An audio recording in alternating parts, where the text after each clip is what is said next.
ورفع درجة العالمين بمعاني كتابه وصل المستنبتين منهم بمزيد الإصابة والصواب وصلاة على النبي وأصحابه والسلام على أبي حنيفة وأحبابه أما بعد فأعوذ بالله من الشيطان الرجيم بسم الله الرحمن الرحيم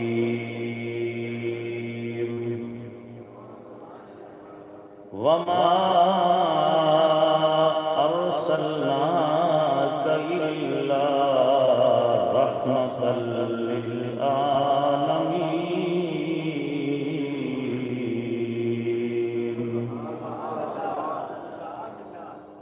صدق الله العظيم إن الله وملائكته يصلون على النبي يا أيها الذين آمنوا صلوا عليه وسلموا تسليما صلاة والسلام عليك يا سيدي يا رسول الله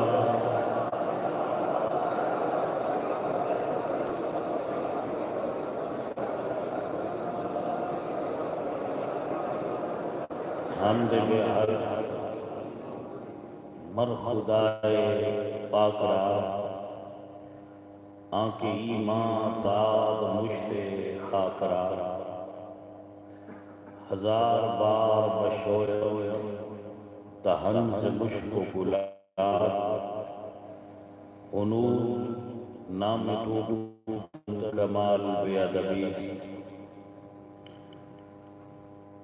بندہ پروردگارم امت احمد نبی دوست دارم چار یار تابع اولاد علی مذہب حنفیہ دارم ملت حضرت خلیل خواب پائے غوث اعظم زیر سایہ ہر ولی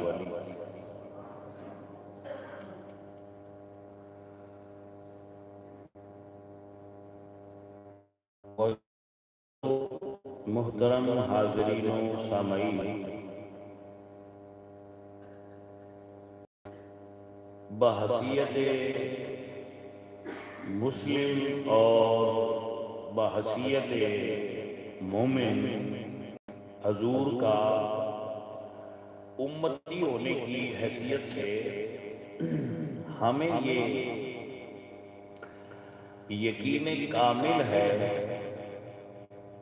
کہ حضور کی امت پر اجتماعی عذاب نازل نہیں ہو سکتا۔ اس پر قرآن و سنت کے دلائل موجود ہیں۔ اللہ قرآن مجید میں ارشاد فرماتے ہیں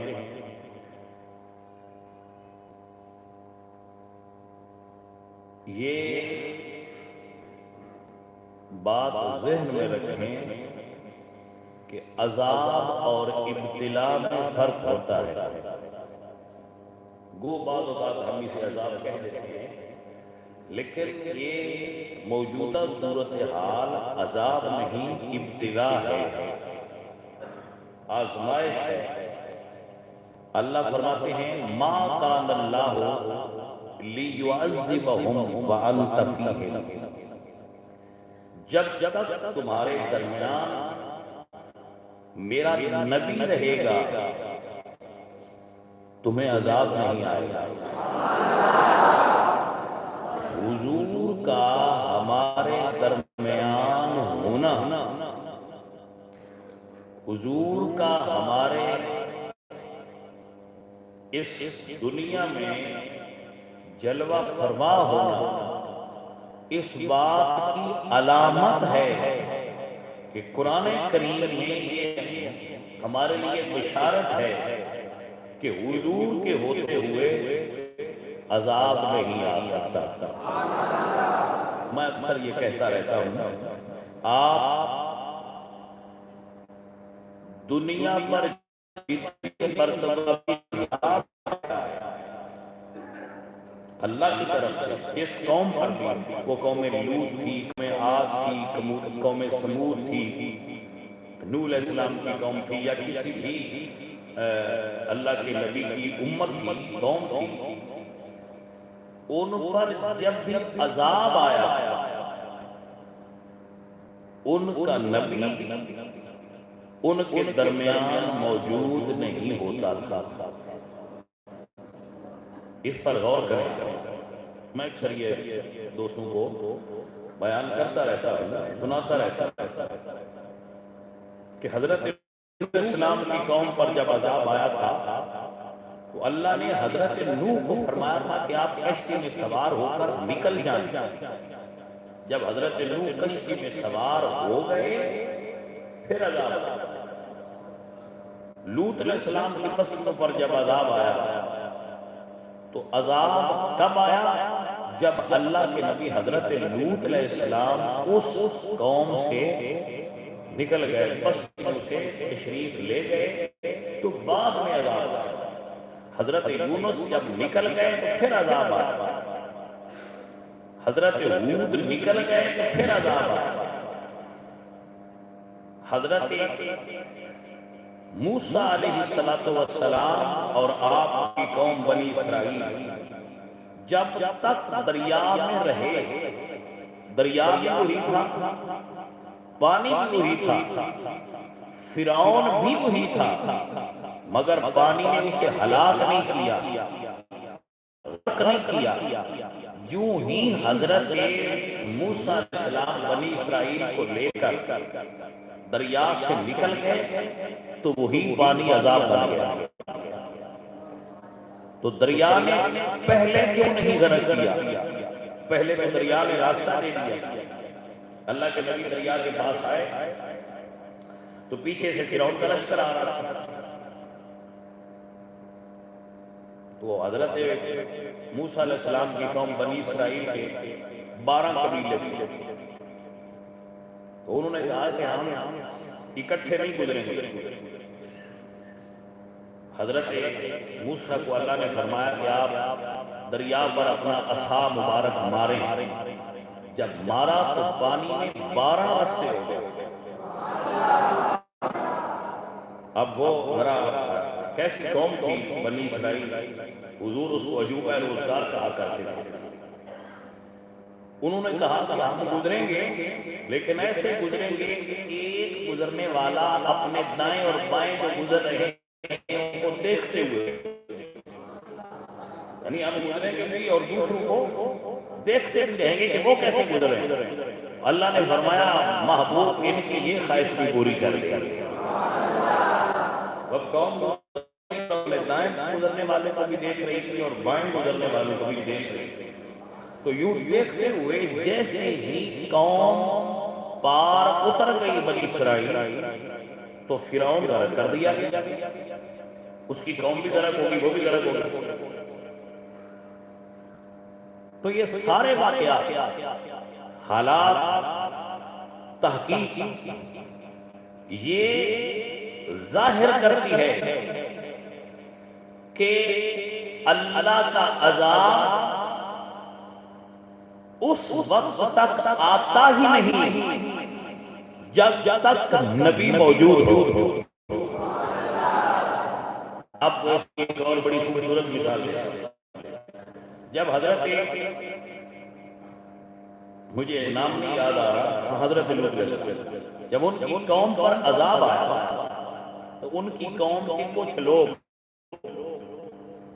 حرم شریف میں آئے، کعبہ شریف،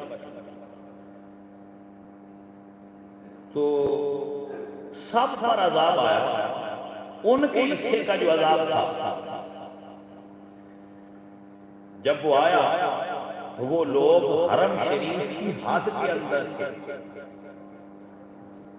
حرم شریف کی جہاں کعبہ شریف کی حرم کی حدود ہیں وہ لوگ اس حد کے اندر تھے.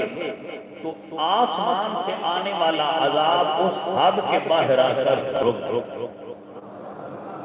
یہ کعبہ کی عزت ہے اور کعبہ کی حرمت ہے کہ عذاب رک گیا. وہ لوگ جتنی دیر تک حرم کی حدود کے اندر رہے عذاب نہیں آیا. جیسے ہی انہوں نے قدم حرم کی حدود باہر عذاب آ گیا. اب یہ بات اظہار میں کہ اگر کہ جو کعبہ کی حد میں آ جائے دامن رحمت میں بنا لے اس وقت عذاب روک.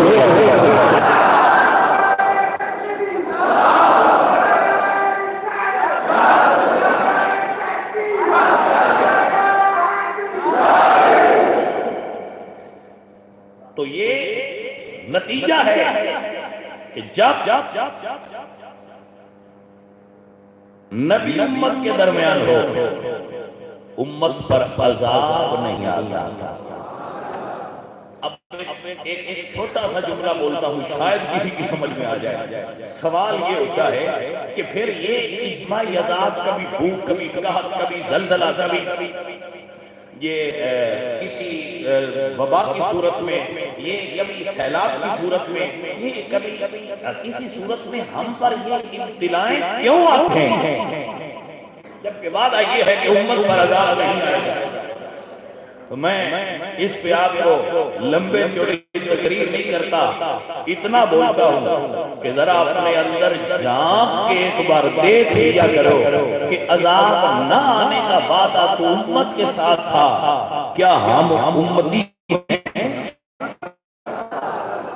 کیا ہمارے کام امتیوں والے ہیں؟ یہ سوچنے بیٹھے کہ لو جی وعدہ تھا کہ عذاب نہیں آئے گا, پھر یہ کیوں ابتلا میں ہم ڈالے جاتے ہیں؟ کبھی کچھ کبھی کچھ کبھی کچھ یہ کیوں ہوتا ہے؟ تو اس کا جواب میں نہیں دیتا, کتاب بھی نہ پڑھ, اس کے لیے صرف اپنے اندر جھانک کر دیکھ کہ کیا ہم حضور کے امتی ہیں؟ کیا امتی ایسے ہوا کرتے تھے؟ کیا امتی ہونے کا حق یہ ہے جب تو امتی نہیں رہا, جب تیرے کام امتیوں والے نہیں رہے, تو یہ تقاضا کیوں کرتا ہے کہ ہم پر رحمت بھی ویسے برسے جیسے صدیق اکبر پر برسا کرتی؟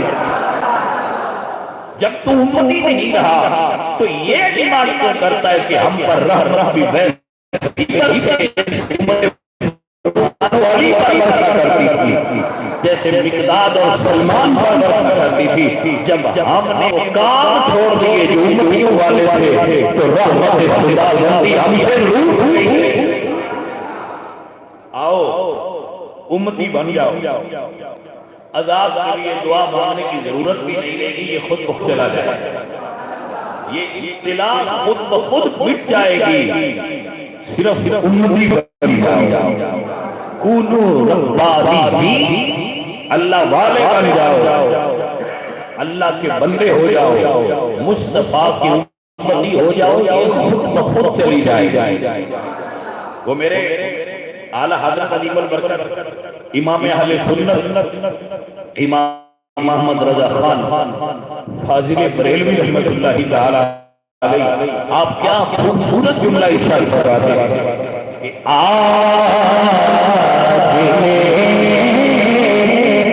ان کی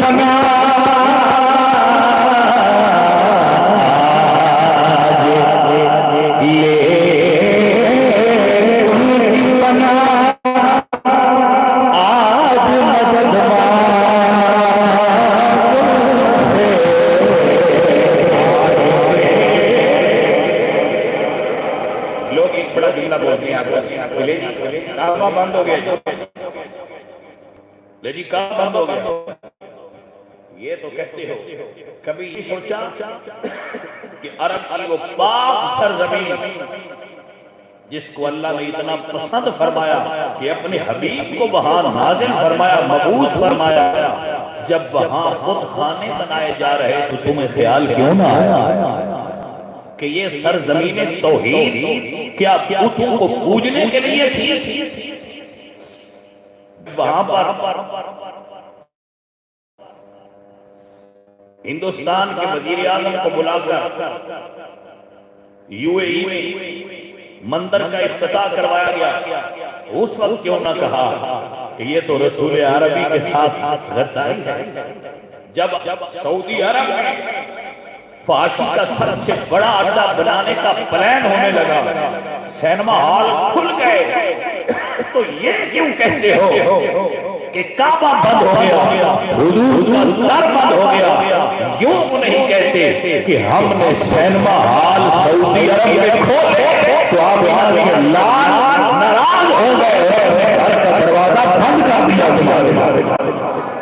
یوں کیوں تعبیر نہیں کرتے کہ تم نے اس پاک سرزمین پر جہاں جال کا داخلہ بھی ممنوع ہے، وہ پاک سرزمین جس کی قسم اللہ نے کھائی ہے، وہ پاک سرزمین جو مرکز مصطفیٰ اور محبت انوار الہی ہے، جو مرکز انوار و تجلیات ہے، جب اس پاک سرزمین پر تم نے فحاشی کے اڈے کھولے، وہاں پر سینما ہال کھولے، بے حیائی کو فروغ دینے والے کام کیے، تو رسول اللہ نے اپنے گھر کا دروازہ بند کر دیا اور کہتے ہیں دنیا نے بند کر دیا۔ دنیا کون ہوتی ہے؟ اللہ اور اس کے رسول کے گھر کو بند کرنے والے۔ یہ ان کی مرضی ہے، جب چاہیں گے کھول۔ میرا یہی عقیدہ ہے، کسی کا نہ ہو دوسری اپنی مرضی۔ میرا یہ عقیدہ ہے کہ جب وہ راضی ہو جائیں گے کسی ایک امتی سن لیں گے اور راضی ہو جائیں تو ساتھیوں پھر بھی ہے کہ کیا ہم امتی ہیں؟ جو یہ ڈیمانڈ کرتی ہے کہ امتی تو آزاد نہیں آتا، پھر کیوں آئے؟ تو بھئی پہلے یہ تو ثابت کرو کہ امتی ہو۔ امتیوں والے کون سے کام کرتے ہیں؟ ہمارے اندر کیا وہ کوالٹیز ہیں جو امتی کی ہیں؟ عزیزان گرامی قدر، میرا اللہ جب چاہے گا سب کچھ پیٹ جائے گا۔ زمین اللہ کی ہے، آسمان اللہ کا ہے، یہ دنیا اللہ کی ہے۔ یہ بندوں کے اختیار میں ہے، بندوں کے اختیار میں کوئی نہیں۔ بندہ اس کے سامنے بے اختیار ہے، سارے اختیارات کا مالک میرا اللہ ہے۔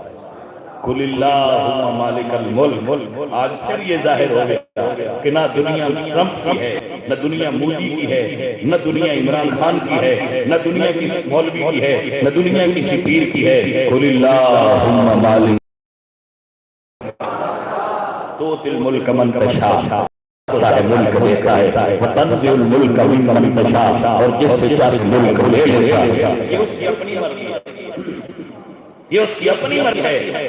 اور دوستو آؤ عذاب ہٹانا چاہتے ہو، یہ ابتلا اور آزمائش ہٹانا چاہتے ہو تو امتی بن جاؤ۔ اور ماشاءاللہ آگے سے رمضان المبارک نیکیوں کا موسم آ رہا ہے، رمضان میں نیکیوں کا موسم آ رہا ہے، تو اس نیکیوں کے موسم میں ایک بار پھر امتی بن کر دکھائیں، حضور کے ہو جائے، حضور کی امتی ہونے کا حق ادا کر دے، اپنی پیشانیوں کو سجدے کے نشان سے سجا دے۔ یہ پیشانی اس کے حضور میں جھکائیں اور دعا کریں الہی غلطیاں ہو گئی معاف کر۔ تو یہ تو مہینہ ہی ایسا ہے، اللہ کی رحمت جوش ہوتی ہے، رحمت کا سمندر اپنے عروج پہ ہوتا ہے، جو بھی آئے گا دھل جائے تو آ جائے۔ یہ ایک بڑا پرنور سما ہے ہمارے لیے کہ ہم اپنے گناہوں سے توبہ کر لیں اور اللہ کی بارگاہ میں حاضر ہو جائیں۔ جو بھائی زکوٰۃ نہیں دیتے وہ زکوٰۃ دینا شروع کر، جو زکوٰۃ نہیں دیتے وہ زکوٰۃ دیا کرو، اللہ راضی ہو جائے۔ جو ذمہ دار ہو تمہارے پاس فصل ہے، اپنے فصل کا عشر دیا کرو تاکہ اللہ راضی ہو جائے۔ غریبوں کا مال نہ کھاؤ، اگر تم ذمہ دار ہو اور تمہارے یہاں فصل ہوتی ہے تو اپنی فصل سے عشر نکالو اور مدارس کے طلباء کو دو. ہمارے مدرسہ کے طلباء ہیں ان کو بھی دو, اور کوئی مدرسے ہیں ان کو بھی دو. اگر کسی بہن کا کسی عزیز کا مال دبا رکھا ہے, ہڑپ کر حضور راضی ہو جائے. اگر کسی کا دل توڑا ہے تو اس کو راضی جب بندے راضی ہو جائیں گے اللہ راضی. عزیزو ساتھیو میرے بھائیو, بندہ فقیر آپ سب کی بارگاہ میں یہ التماس کرتا ہے کہ اگلا جمعہ شاید رمضان میں ہو یا شاید ہفتے کو روزہ ہو, لیکن آپ تراویح کی تیاری فرما لیں,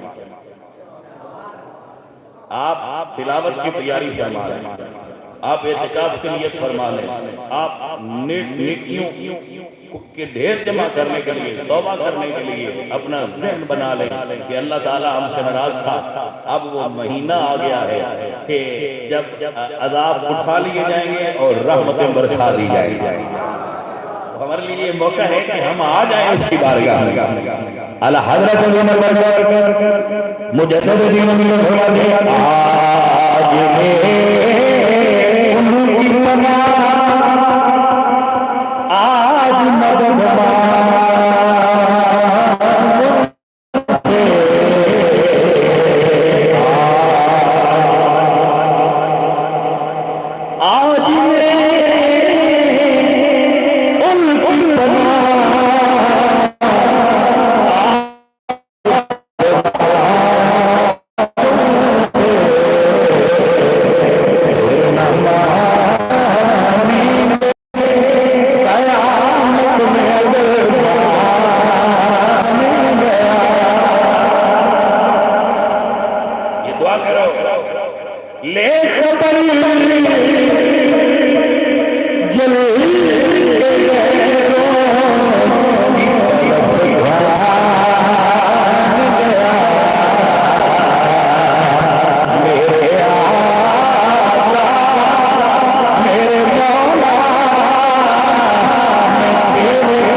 لا الہ الا اللہ محمد رسول اللہ. ایک بار سوچا بھی نہیں کہ یورپ سے ویکسین آئے,